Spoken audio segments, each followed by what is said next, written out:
Hola, mi nombre es Joel Alfonso Silva Cortés, soy estudiante de la UNAD del CEA de Bucaramanga, la tecnología en desarrollo de software. Esta es la presentación de la exposición de las fases del desarrollo de software aplicadas al proyecto de la constructora eh, para la asignatura de programación avanzada.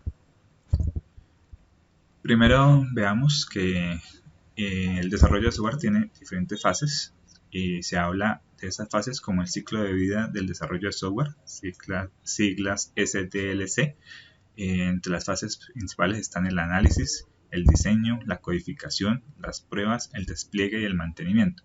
En cada una de esas fases se van realizando diferentes tareas para que a medida que se desarrollan pueda irse construyendo el software poco a poco, de forma estructurada, de forma organizada, y al final pueda haber un producto estable, eficiente y sobre todo funcional. Dentro de la fase de planeación, uno de los primeros pasos es la planeación. Se construyen diagramas de Gantt en los cuales se establecen cronogramas de realización de tareas. También se le asignan tareas específicas a miembros específicos del equipo de trabajo. Este es el cronograma de Gantt de las asignaciones para este periodo de trabajo. Dentro de la fase 1 también encontramos el análisis de requisitos, que es la fase en la cual el desarrollador se centra en entender cuál es el problema que tiene el cliente y cuáles son las acciones que el usuario va a realizar sobre ese aplicativo. Entonces, hablando con la persona a través de entrevistas, cuestionarios, talleres o diferentes métodos de comunicación, logra entenderse qué es lo que realmente va a necesitar el cliente para de esa forma sentarse y crear requisitos específicos para realizar la tarea. Esos requisitos se definen como funcionales y no funcionales. Los requisitos funcionales corresponden a eso que el sistema tiene que hacer específicamente porque el usuario requiere que lo haga, y los requisitos no funcionales son aquellos que le dan eficiencia al sistema, cosas que no son tangibles, que no son específicamente un requisito, pero que se espera que pasen. Veamos, por ejemplo, en el siguiente caso de estudio, que es la constructora. Dice que se requiere que la contratación de personal sea registrada en una base de datos que los usuarios tengan nombre, cédula, apellido, y aparte que los empleados también sean registrados y pueda escogerse qué tipo de empleo tiene o hacia qué tipo de empleo se está postulando en diferentes áreas y diferentes labores. De ese texto podemos definir algunos requisitos funcionales, que es el registro de empleados a partir de sus datos personales. Eso lo pide que sea específicamente lo pide que se ejecute dentro del programa. Otro funcional es la distribución de las áreas de trabajo. Mencionado dos áreas, diseño y construcción, y también el registro de un sistema de usuario y contraseña para tener acceso a la información.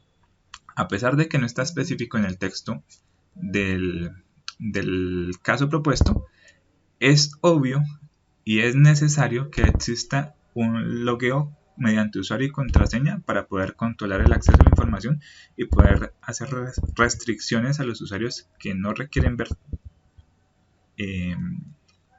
ver cosas importantes o cosas clasificadas, y de esa forma tener mejor control.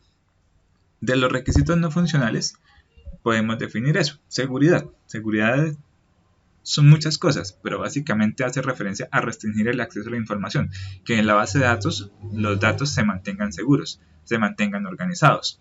La usabilidad, que es el uso de herramientas comunes, o sea, que pueda ser un software fácil de utilizar, fácil de instalar, que sea eh, fácil de manejar. ¿Sí? Recordemos que la mayoría de los usuarios que utilizan software no suelen ser expertos, entonces es conveniente que las cosas sean fáciles de usar. Eso se llama usabilidad. Escalabilidad hace referencia a la posibilidad de implementarse nuevos módulos, nuevas funciones, nuevas acciones, para que el software, a medida que pase el tiempo y sea necesario, o pues haya más necesidades del cliente, se puedan ir anexando diferentes funciones para que el software sea más robusto, sea más funcional y pueda ir supliendo cada vez las necesidades del cliente. Que recordemos que las necesidades del cliente no son estáticas o no son físicas. A medida que va avanzando el tiempo, pueden irse modificando algunos requisitos, pueden ir cambiando algunas opciones que se necesitan, otras que ya no. Entonces es bueno tener la escalabilidad para poder modificar el proyecto de acuerdo a las necesidades. Y en cuanto al ítem de rendimiento, también requisito no funcional, básicamente tiene que ver con qué tan rápido funciona el programa o qué tan rápido se mueve bajo diferentes circunstancias. Todo el mundo espera que las cosas funcionen ya, automáticamente. Pero si nos demoramos mucho en reaccionar, o bueno, nuestro software se demora mucho en reaccionar a una función sencilla, eso va a hacer que no sea eficiente y va a hacer que el cliente o el usuario finalmente se aburra y deje de utilizar nuestro software. La segunda fase se centró en la parte del diseño gráfico, la parte visual del programa, ¿sí? La estructura de cómo se verían las cosas. Hay algunas herramientas que podemos utilizar, que son los prototipos.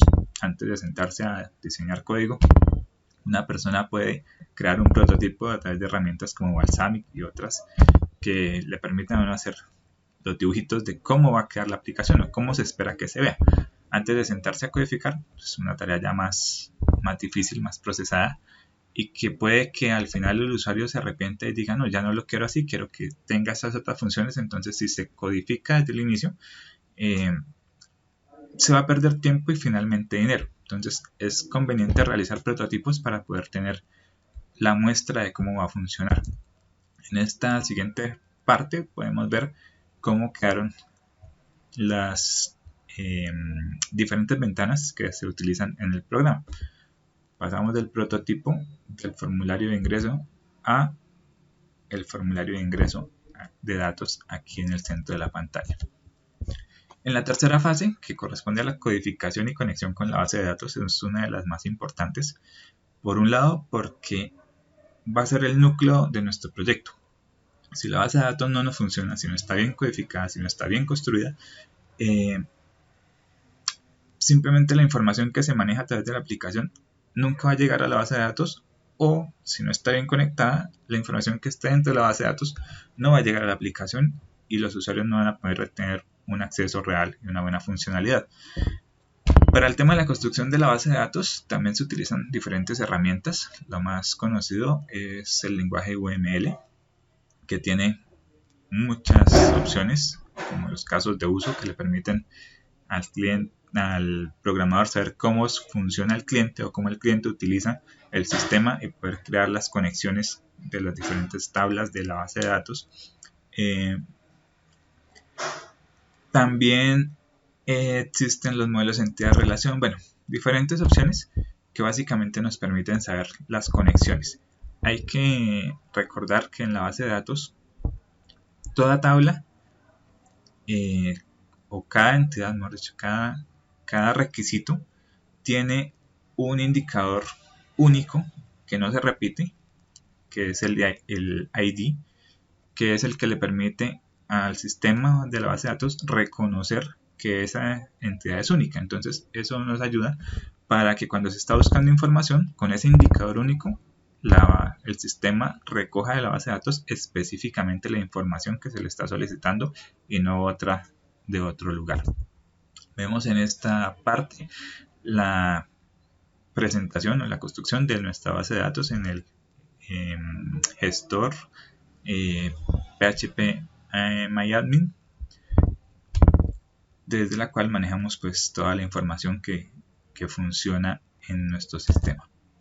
En la fase 4 encontramos la codificación y el control de datos. ¿A qué hace referencia esto? Pues a completar lo que hacía falta. Detrás de el diseño físico, visual, gráfico, estructural de la aplicación, existe la codificación para que todos esos botones, todas esas pestañas, todas esas ventanas, todas esas cajas de texto funcionen para lo que son. Que cuando el usuario haga clic, el sistema ejecute el código correspondiente y se realicen las funciones necesarias, ¿sí? Por ejemplo, guardar el usuario, entonces se ejecuta el código y envíe los datos recibidos en las cajas de texto a la base de datos, o al recoger información haga la función inversa. Dentro de ese control de datos y codificación es muy importante tener en cuenta las opciones del try catch para la corrección de errores o la captura de errores, ¿sí? Porque si no usamos esas funciones y llega a haber una línea mal codificada o una función que no se está ejecutando correctamente, el sistema se puede bloquear y puede desordenar en nuestro programa. Entonces se utilizan los comandos y las funciones try catch para poder controlar esos errores. Otra de las cosas importantes de la codificación en este punto es realizar control de datos para que los datos ingresados en cada parte del sistema correspondan realmente a lo que se solicita. Por ejemplo, si es un número telefónico, que se ingresen números y no letras. O el tema de las contraseñas, que estén codificadas y encriptadas, para que si hay de pronto alguna vulnerabilidad en el sistema y alguien escrupuloso entra, no encuentre una información fácil de leer, sino que esté codificada. Vemos en esta ventana los diferentes comandos de encriptación y desencriptación de los datos de las contraseñas. La siguiente fase, fase 5, una fase muy importante, es la fase de las pruebas de software. Porque puede que durante la creación creamos que todo está funcionando bien, pero al realizar las pruebas podemos encontrar muchos errores que pasamos por alto o que aparentemente funcionaban bien, pero realmente no es así. Entonces, para la revisión de errores se utilizan las plantillas de casos de prueba. Es algo similar a esto, donde tiene un identificador del caso de prueba, se indica qué es, cómo se va a hacer, en qué parte del aplicativo del software se ejecuta, cuáles son las acciones que se espera realizar, o que el cliente o el usuario o la persona que prueba debe realizar, qué resultado es el que se espera cuando realice esas acciones, y si hay algunas funciones o cosas que sean específicas necesarias para esa prueba, entonces también se indica. Y finalmente se ejecuta o se transcribe un resultado obtenido. En este caso, por ejemplo, es la creación del usuario. Se verifican, pues se indican dónde se realiza, cuáles son los pasos, y el resultado obtenido es que el sistema mostró un mensaje en pantalla que confirmaba que los datos se guardaron correctamente y redirigió automáticamente a la pantalla de control del usuario. Es una reacción correcta. El estado está por revisar. Podríamos haberlo puesto correcto, pero el estado está por revisar. ¿Sí? ¿Por qué? Porque al redireccionar de la creación de un usuario nuevo, reenvió o redirigió directamente a la ventana donde está la tabla con todos los registros. Pero si es un usuario nuevo, debería primero volver a loguearse. Ya si es un administrador que está creando un usuario, cargando datos a la base de datos, puede volver a esa tabla ya con todos los registros diseñados. Pero al ser un usuario nuevo, debe llegar a la ventana de login nuevamente para poder ahí sí ingresar a tener acceso. Entonces es una cosa para verificar. Puede ser un error, como puede no serlo, dependiendo de la situación que se maneje. Entonces el estado está para revisar. Casos como esos suceden, se verifican, se corrigen y nuevamente se realizan pruebas, porque al corregir una parte es probable que otra se dañe. Si algo funciona por este lado, puede que dañemos el equilibrio y falle en otra parte. Entonces, después de revisarlo, corregirlo, vuelve a ejecutar pruebas y ya cuando finalmente funciona correctamente todo, entonces ahí sí ya se libera el código. En conclusión, cada fase es importante dentro del proyecto. Si se dejan de ejecutar, o sea, como vimos, va como escalando a medida que avanza el tiempo, se van construyendo más cosas sobre lo que ya estaba. Entonces cada fase debe desarrollarse muy bien, debe quedar clara, estable, concisa, para que lo siguiente que se construya a partir de esa siga siendo también un buen proyecto. Si nos saltamos las fases, podemos cometer errores.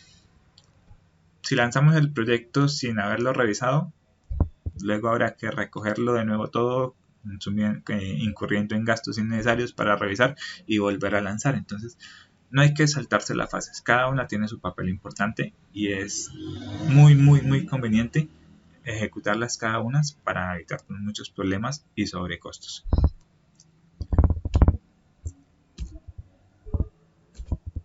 Muchas gracias. Vamos a verificar ahora una pequeña revisión de cómo funcionó el software finalmente. Ejecutamos nuestro proyecto.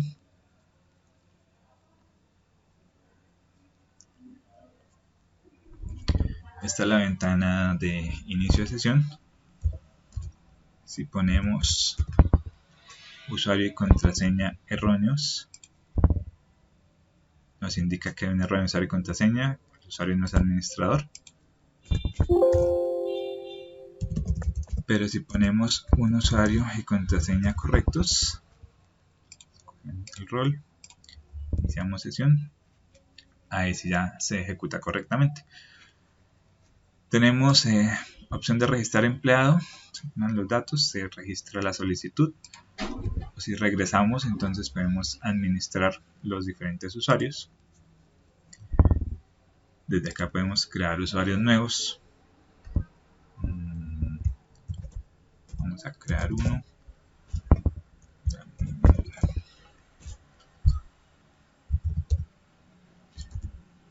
Esta tabla tiene condiciones también de si los datos son incorrectos, solicita que por favor sean corregidos. Al dar registrar dice que el correo no tiene el formato correcto. ¿Por qué? Porque nos hace falta todo el sistema de la arroba y eso.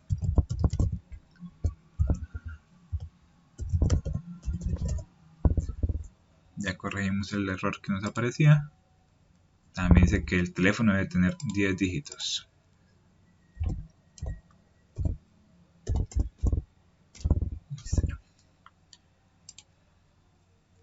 Corregidos los errores, el usuario ha sido creado con éxito. Y nos devuelve a la base principal. Ahora, vamos a buscar el usuario número 16, que lo acabamos de crear, Daniel. Nos aparecen los datos. Vamos a modificar el usuario. Vamos a actualizar. El usuario ha sido actualizado con éxito. También podemos eliminar. Seleccionamos a Daniel y eliminamos. El usuario ha sido eliminado con éxito y vemos que desaparece de la tabla.